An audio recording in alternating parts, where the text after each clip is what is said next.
Being trans and being from the South initially was somewhat scary. Growing up, I didn't even know what being trans was, let alone that there was an entire group of people that were just like I was.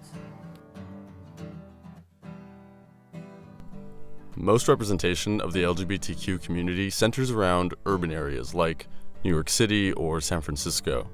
But there's a thriving LGBTQ community in the rural South that often gets overlooked. I did think that I had to leave the South to be a lesbian because I didn't see a lot of out people. I didn't see a lot of out women. I'd had no role models. I had no one to identify with. I'd read books or I'd see people on TV and I would have questions, and it all seemed so far away from where I was sitting. And so I thought I had to go elsewhere to be able to be whole and feel safe. Moving here to Eureka Springs has really changed that narrative.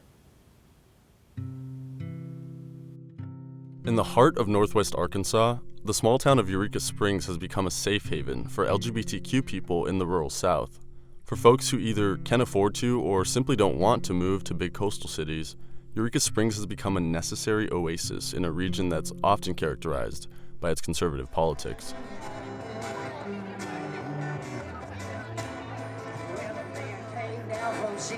The city has begun advertising itself as a travel destination to encourage LGBT tourism.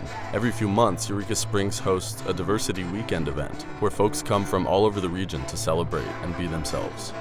It is very important that we have the diversity weekends so people know, not only within the state, but within a 5-state area of Eureka Springs, anybody can come here any day of the week. I mean, we are LGBTQ friendly 24/7, 365.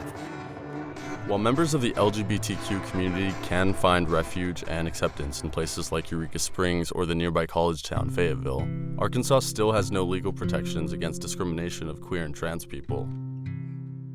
Although cities have passed civil rights ordinances protecting folks from discrimination on the basis of sexual orientation or gender identity, the state Supreme Court has struck these ordinances down, leaving communities to protect themselves.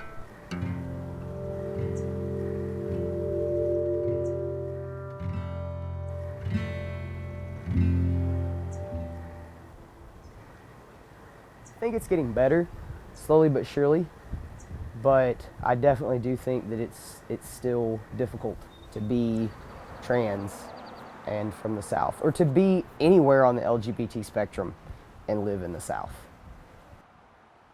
I don't try to hide the fact that I'm from the South and when I sing and in my music.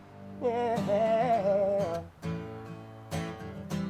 And so for me, I don't feel that the LGBT community and rural America are two separate communities necessarily.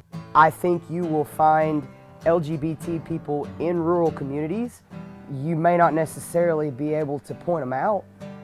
I wear cowboy boots. I'm definitely very rural, but also very much a part of the LGBT community.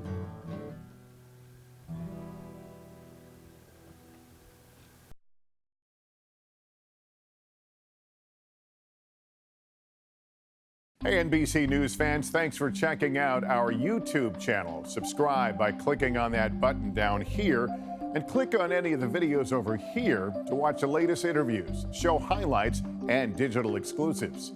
Thanks for watching.